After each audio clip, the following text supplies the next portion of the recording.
very good afternoon to you and welcome to CoreTV News on this hour. I am Nena Orawa. On our first story this afternoon, President Muhammadu Buhari says his administration will continue to guarantee the economic rights of women in the country.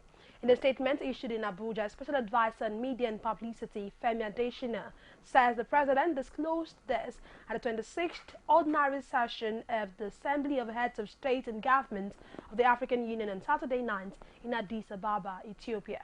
He added that the President promised increased budgetary allocation to projects specifically targeted at improving the lives of women. The President further disclosed that the federal government, under his watch, has demonstrated its commitment to the rights of women by appointing women of proven integrity to key positions within the cabinet. President Buhari also commended the AU's decision to declare the year 2016 as the Year of Human Rights in Africa with special focus on the rights of women. Former President Goodluck Jonathan has called on African leaders to deepen and strengthen democratic credentials through regular, free and fair elections in order to bring about the stability necessary to improve the infrastructure to promote rapid economic growth in the continent. Speaking during the dinner in its honor by Circle Diplomatic, Geneva, Switzerland, ex-President Jonathan expressed his belief in the future of the African continent as it remains a very fertile and attractive territory that yields irresistible returns on investment. While advising the new generation of African leaders to think differently, President Jonathan notes that it is not worth it to willfully sacrifice the blood of citizens on the altar of dangerous partisan politics. Jonathan further speaks on the 2015 general elections, saying he considered defeat because the country was at the verge of collapse as a result of tension from different quarters and polarization of the polity. Former President says he did not want Nigeria to slide into a theater of war with its fellow countrymen and women dying and many more pouring into other nations in Africa and beyond as refugees. Senate wants government to adequately fund the Accident Investigation Bureau of the aviation sector for enhanced service delivery. This is part of recommendations in the report of its ad hoc committee on aviation after consideration of a motion by Theodore Urgi on the need to publish accident reports in the sector. They are also advising on the need for promptness and accuracy in the presentation of the reports. Apart from the issue of inadequate funds to cover logistics, technical and administrative challenges which further hamper timely publication of accident reports also exist. Insufficient evidence on specific causes of plane crashes, especially between 2008 and 2009, are also militating factors. These lawmakers, in their submission, highlight other possible challenges. In some cases, you will need the manufacturers to even be present at the site of the accident to be able to have input into the investigation. And some of the parts may have to be flown to the manufacturer's laboratory to be able to give accurate results. And this may delay the results and may be open-ended because what they are doing is not under the control of Nigerian aviation. And I think this is what may be responsible for the delay in the report of some of these accidents. The only information I want to add here is that some difficult to interbox because can easily interpret it. As to means the manufacturer will have to interpret it for the industry. The report, I didn't see where they said they talked about personnel because adequate and trained personnel is very essential in their job, but they are lacking in that aspect. They don't have trained personnel to investigate these accidents. And once you don't have the personnel, you can't make any move. They, however, agree that implementing the committee's recommendations will ensure that the country's aviation industry progress in line with international best practices. This is an area that is very, very important as it involves the lives of our people. I believe what we're trying to achieve here is, first of all, to ensure that Nigeria meets the best global practices and bring confidence to the Nigerian public, as this is a main form of transportation. The Senate Committee on Aviation can also follow up on some of these recommendations for a past, particularly the fact that let the outstanding reports be completed, and also on the issue of budget review. I don't think there's any amount we spend on this area is too much, considering the implications and when we talk about lives of our dear people. The Accident Bureau of Investigation is currently investigating 8 accidents, while 10 reports have been finalized and 13 are still in the draft stage. Basiaye, CoreTV News, Abuja. We now move on to security. The Defense Headquarters says there is a new antic by the Boko Haram insurgents to disguise as madmen in a bid to deceive people when carrying out suicide bombings. In a statement, the acting director of Defense Information, Brigadier General Rabi Abubakar, says Nigerians must be careful and be on the lookout for such suicide bombers. It discloses that the 2 male suicide bombers who carried out Friday's attack in Gombe, Adamawa State, dressed like madmen. Abubakar says it has become imperative for Nigerians to be wary of mad persons approaching markets, public places or crowded areas so as to nip this ugly trend in the bud. The Nigerian Army, having made significant progress in the battle against insurgency, has handed over liberated communities to security agencies for routine duties before displaced persons can return to their homes. Speaking at the handover exercise attended by security agencies in the country, the General Officer commanding 3 Division Nigerian Army, Brigadier General Mohammed Aliyu, says the Damaturu Bureau, which cuts through the Sambisa forest, is now safe for motorists and commercial activities, while adding that the opening up of commercial activities along the road is significant to military operations in the northeast. The Nigerian Air Force, NAF, says it is intensifying surveillance to locate the abducted Chibok girls and other captives held by the Boko Haram terrorists in Sambisa Forest. Deputy Theatre Commander of Operation Lafi Odo, in charge of air components, Air Vice Marshal Isiaka Amao, says NAF has also destroyed the terrorist leadership hideouts, logistics support bases and infrastructure in its numerous airstrikes. He says the force has successfully carried out 286 operational against the terrorist target between December 25, 2015 and now stating that efforts made so far has helped to degrade the terrorists, denying them the opportunity to regroup. As part of Air Force to conform to the weight directive of the Chief of Defense Staff, men and officers of the Nigerian Air Force have continued the fitness regime of the service with a 10-kilometer road walk in Abuja. Our correspondent Helen Chukwuwike has more in this report. Neatly starched uniform with very fit officers and men used to be taken as a given for any military officer, as it was an aberration for any officer to be obese.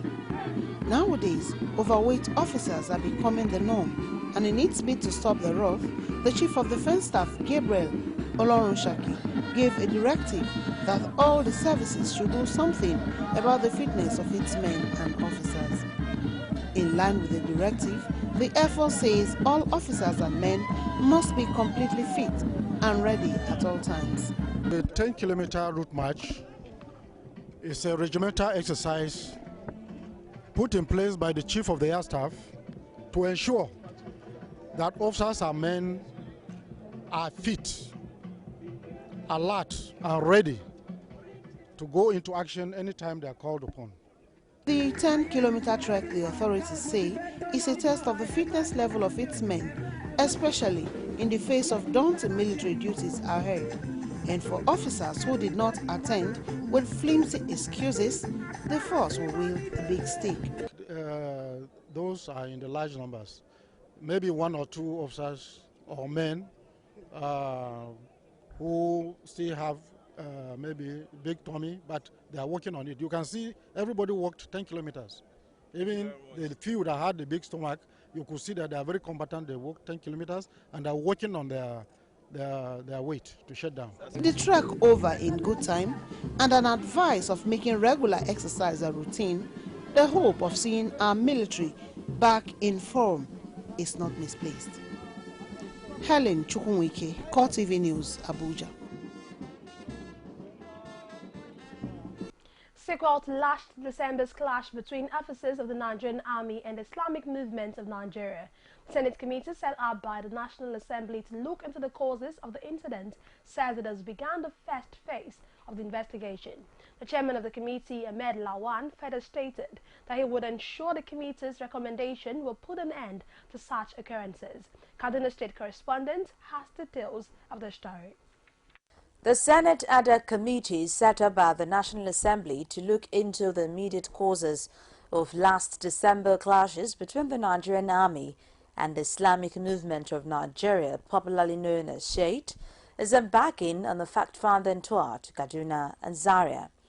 Chairman of the committee, Ahmed Lawan, said the committee had its earlier sitting in Abuja before embarking on the fact-finding mission, adding that the committee will ensure that its recommendation is being put to use to avoid further occurrence. Ahmed Lawan stated this during a courtesy visit of the committee to the Kaduna State Governor Nasir Ahmed El-Rufai. The committee applauded Governor El-Rufai and the 19 northern state governors for constituting the judicial panel of inquiry. Senate ad hoc committee to investigate the crisis that happened in Zaria between the Nigerian Army and the Islam Movement of Nigeria on the 12th of December 2015. And we have come for a courtesy call to His Excellency, the Governor of Kaduna State. And in fact, we had a meeting with the Nigerian Army led by the GOC in Kaduna earlier before coming to the Gama House. We still have to meet the Director DSS, resident in Kaduna, as well as the Commissioner of Police. But we are also going to Zaria from this moment on to pay a courtesy call on the Emir of Zazzau, and we'll be visiting Gelesu, and particularly visit the Hussainiya shrine of the Islam Movement of Nigeria. No, our mandate does not include the public hearing in Zaria.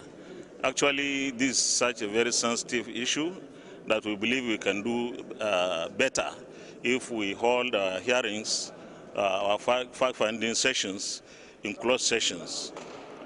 This is because most of the issues are very sensitive security issues. The committee will proceed to Zaria to see the Emir of Zazzau and also to visit the Hussainiya headquarters of the Islamic movement in Nigeria before meeting with heads of security agencies in the state. The indigenous people of Biafra, IPOB United Kingdom branch, has decried the reasons given by Honorable Justice John Soho of the Abuja Federal High Court for not granting the bail application of the leader of IPOB and director of Radio Biafra, Nnamdi Kanu. In a statement signed by its spokespersons, Ima Mezue and Clifford Chukwuemeka Iranya, IPOB says the reasons were biased and inappropriate. The group adds that Mazi Kanu has not even been tried in the court, not to talk of being convicted. Therefore, he does not understand the offence he is found guilty of committing and which the judge says he will likely commit if released. IPOB further notes that the denial of bail to Kanu is a systematic denial of the entire southeastern Nigeria of their rights. Reactions have continued to show the current leadership crisis rocking the People's Democratic Party, which has taken a new twist. Ahmed Gulak, a former special advisor on political matters, the former president, Gulak Jonathan, declared himself the new national chairman of the party. Though Gulak's bid to take over the leadership of the party did not succeed, but his action generated comment from different quarters. Our correspondent, Basil Okafor, reports that Gulak's action has also pitched him against the top echelon of the party. The man in the eye of the storm is insisting that his action was in line with an FCT High Court judgment, which ordered him or any other person from the Northeast Zone to be appointed PDP national chairman. He explains that since the court had sacked the acting national chairman of the party, Uche Secondus, the appropriate thing was for him to take over. To challenge the continued acting of Uche Secondus, who is not from the Northeast. And on the 16th day of December, the court gave judgment that his continued acting as national chairman is null and void.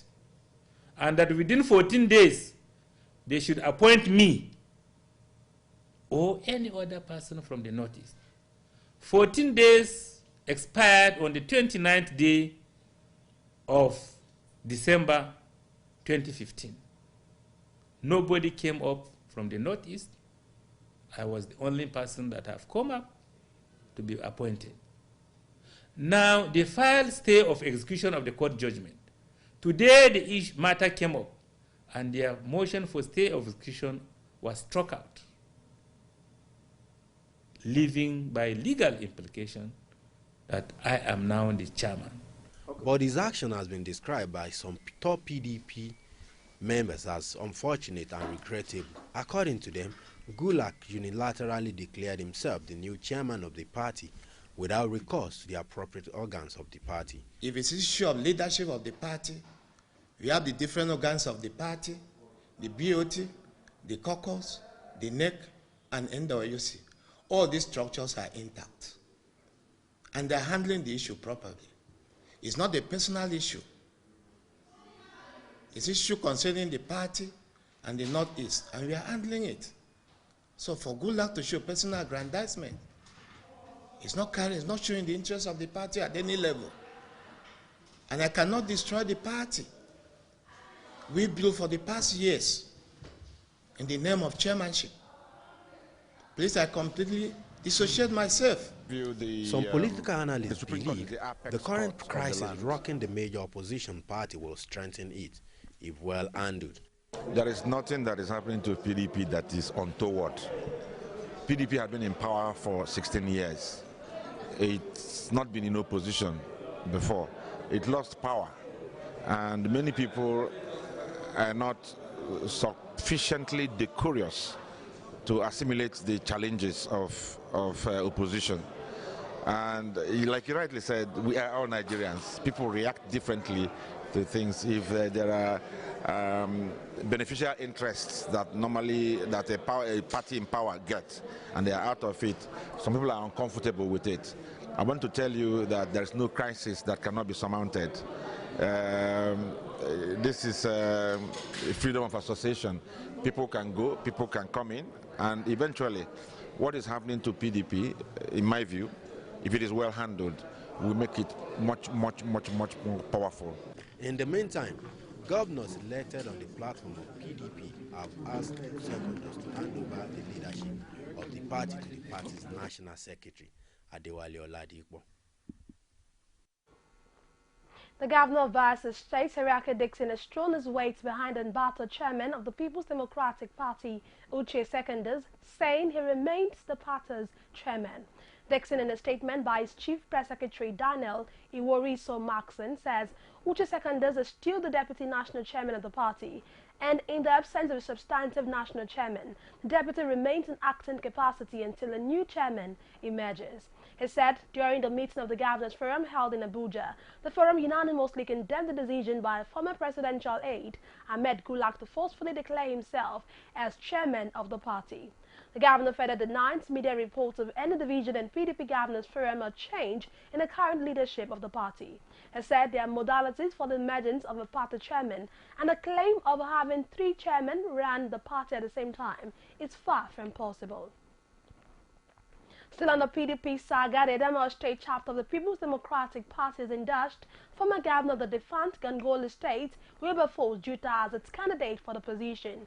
Following the ongoing saga trailing the PDP party's chairmanship position, Juta was chosen after wide consultation following the resignation of Adamu Muazu. Former political advisor to ex-Wa President Goodluck Jonathan, Ahmed Gulak, was locked out of the meeting in reaction to his self-appointment as the chairmanship candidate representing the Northeast. In protest, Ahmed Gulak claims that Northeast party members are in a dilemma over the issue of replacement, and any attempt to bring another person will be illegal. You're still watching CoreTV News in this hour. Take a break now, return with more stories. Just stay with us.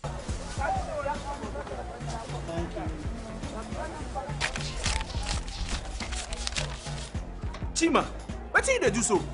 Same market now. Hey, person when they buy the market, you don't get receipts. What did you do? Which receipts? No be pocket money they go. Hey, you didn't pay tax. Who be tax? Guy, all these health centers where they run, na tax o. My brother, make I tell you, good road, na tax. Security, na tax. No school where your children they go, how you think say them they take pay the teachers? Brother, na tax. And if you no pay your tax, my brother, then go lock your shop. Abeg, Tunde, where did they pay the tax? Na for tax office now. Carry me go there. Go. Abu, help us look shop, abeg.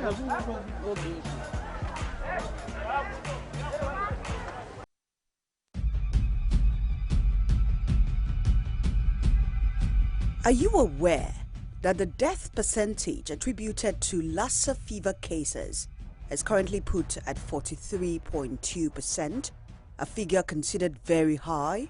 Lassa fever, an acute viral illness characterized by high fever, muscle aches, mouth ulcers and bleeding in the skin, is harbored by rats and spread to humans via the urine and droppings of rats. To prevent Lassa fever, avoid any exposure with rodents, rats, as well as food and objects contaminated with rat secretions and excretions. Report all suspected cases of Lassa fever immediately to the nearest healthcare institution.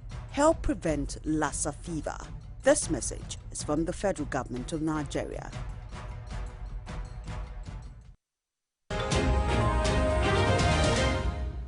Glad to have you back. It's still CoreTV News on this hour. For more of our news stories and information, join us on the social media platforms, facebook.com/CoreTV News, on Twitter at CoreTV News NG, and on our YouTube channel, youtube.com/CoreTV News.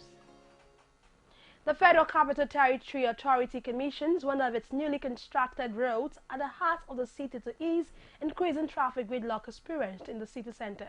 Commuters say this development is a solution to end the hardship they experience in using old limited infrastructure in the face of a rise in the capital city's population. Helen Chukwuike was at the commission in 1000. This report. The FCT has always been an organized city, with beautifully carved out lanes, roads and residences, with no encumbrances to movement, as planned by its founding fathers. But with the rise in population, the driving experience, which used to be smooth and fast, devoid of bottlenecks even in densely populated areas, came under serious threat. The FCT authorities have now swung into action with the commissioning of this road.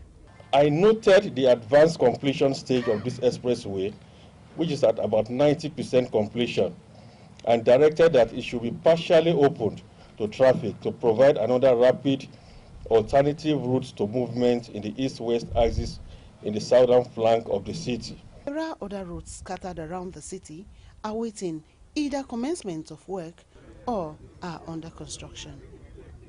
This particular inner southern expressway is not fully completed, but the authorities, embarrassed by the daily traffic within the axis, are now forced to open up a section of it, and that explains why its opening is tagged a partial commissioning.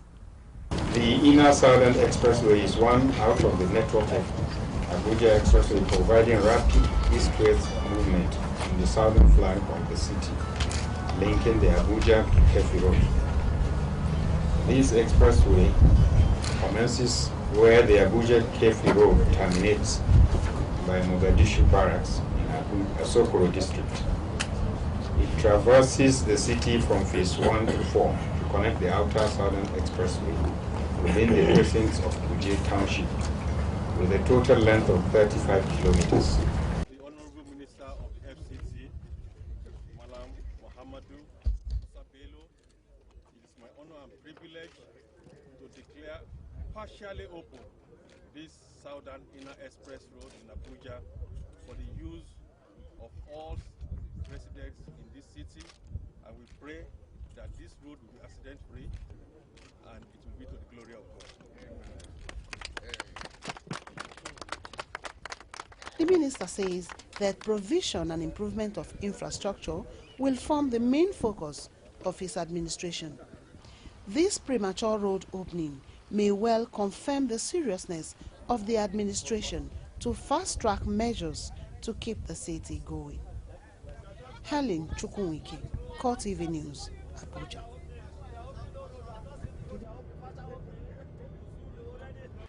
We now move on to Plateau State, where the State Command of the Federal Road Safety Corps says it has arrested over 1,000 traffic offenders last year.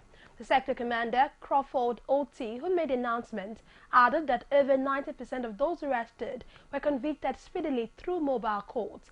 Plateau State correspondent has more of the story. Official of the Plateau State Command of the Federal Road Safety Corps, Clifford Otis says the command recorded significant successes in its strategic goals for 2015. He gave a summary of the command's 2015 Operation Zero Tolerance campaign, saying road crashes in the state reduced by 20% and fatality by 30%. He attributed the success to joint efforts of officers of the command and various instruments used by the command, which includes public enlightenment through advocacy visits and media partnerships. We used mobile court. We prosecuted 1,059 offenders. From there, we convicted 942. The 117 offenders were discharged. While reiterating the plan of the command to ensure number of road crashes and fatalities further reduced in 2016, the sector commander urged the general public to obey traffic rules because offenders in the state will be made to face the law. Otis stated that although 2015 was good for road traffic management, a lot still needs to be done for greater achievements in the new year. The crashes we recorded in 2000 during that same period was 88. In the last year, that is 2015, Operation Zero Tolerance, we had 59. Last month, we had, and part of this year, we had 13 people that lost their lives. Observers opined that there is a reduction in road crashes and fatalism in the state and expressed hope that the tempo can be maintained in the new year. Preparation for its 40th year anniversary, the Plateau State government has reiterated its readiness to welcome investors to the state. The Commissioner for Justice of the state, Jonathan Mawiyo, says the state government is ready to engage investors in developing and expanding the abundant human resources in the state. The managing director of Joe's Electricity Distribution Company has promised to assist in ensuring that government and residents of Plateau State get improved services from the power station. The businessman who made a promise at the instance of the commissioner in charge of power distribution in the state says he is aware of the pains consumers go through while in need of electricity. Our Plateau State correspondent has details of the story.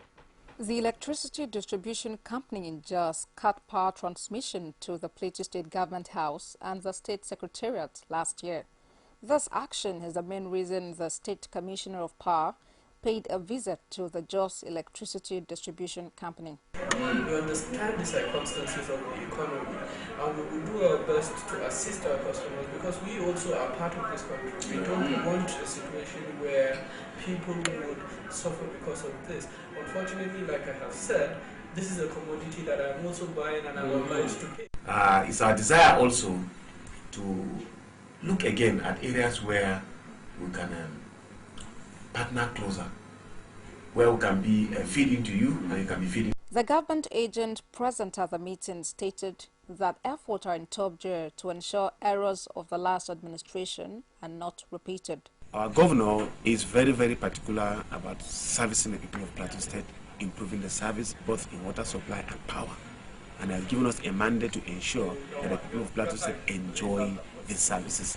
That is what we are going to do. The Plateau State government is said to be heavily indebted to the power transmission companies, and this is a major source of the existing rift. Still on Plateau State, the World Bank, through its Fadama project coordinator, has promised to assist the state government in its quest to revamp agriculture in the state. The World Bank representative commended the state government's efforts to diversify the state economy, noting that Plateau State farmers use improved methods than others. Our correspondent has details of the story.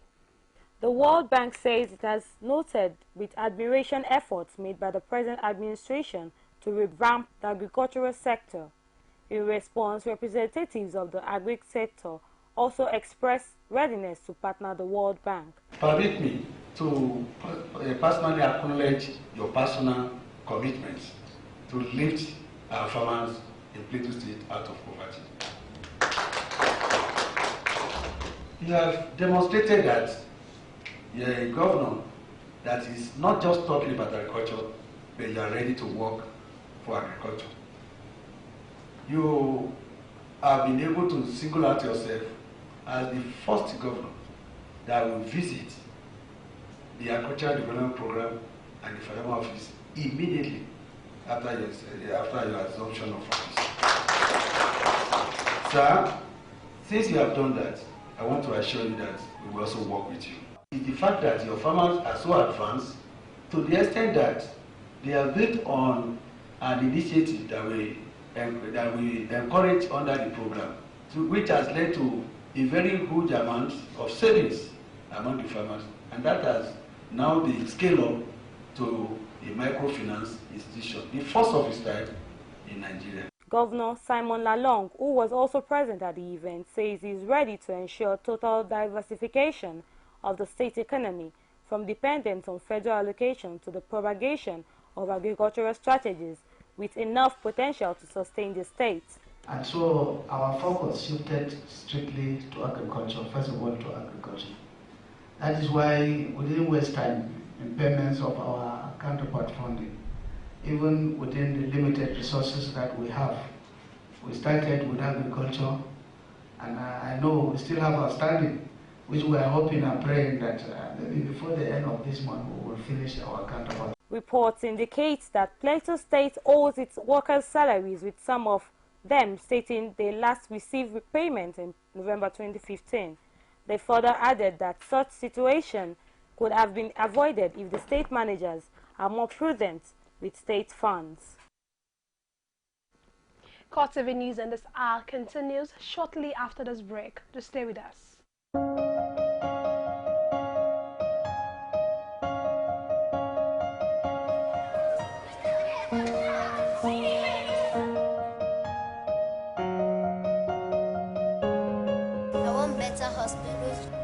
Because I want to be a doctor and help people when they are sick. I want better education and training so I can be a soldier and protect my country. I want better roads to avoid accidents so I can get to school on time safely.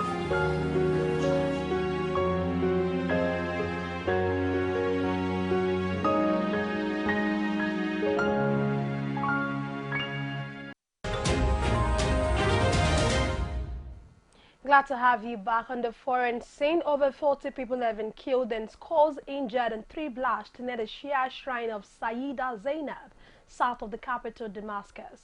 The shrine, which has been targeted before, most recently in February 2015, contains the grave of one of the Prophet Muhammad's granddaughters and continues to draw many Shia pilgrims despite the civil war. The attacks come as delegates from the Syrian government and Saudi-backed opposition group, the High Negotiations Committee, meet UN envoy Staffan de Mistura in Geneva for tentative UN-sponsored peace talks. The main Syrian opposition group has arrived in Geneva a day after it backed down from the threat to boycott the UN-sponsored peace talks. Delegation is due to meet UN envoy Staffan de Mistura today, but the spokesman of the group, however, says they would stand by the demand for an end to air strikes and blockades before they will negotiate with the Syrian government. Meanwhile, UN Chief Ban Ki-moon calls on all sides to put the interests of Syrians above their own. He said children and women in particular have borne the brunt of the fighting, and it is time to see the end of the fighting and other human rights abuses that have dominated the war.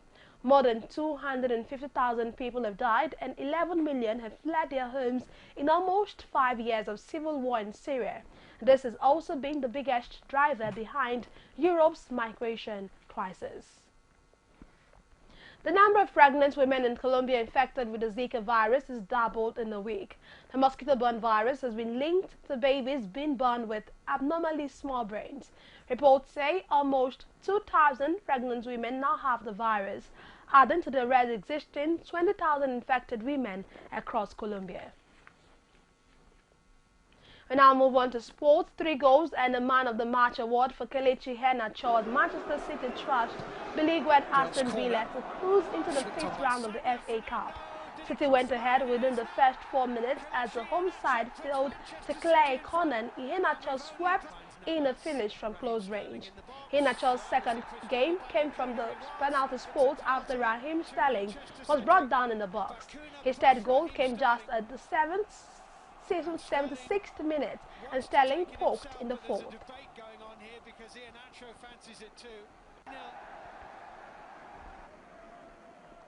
And finally, in tennis, Novak Djokovic has claimed the 6th Australian Open title over Rafael Nadal in an epic Melbourne battle for supremacy. Djokovic and Murray played out a 6-1, 7-5, 7-6 final game, with Murray losing his 5th Australian Open final. Djokovic now equals Roy Emerson's record for the most Australian Open titles. And that's it on CoreTV News on this hour. Thank you so very much for watching. I am Nena Oragwa. Good evening.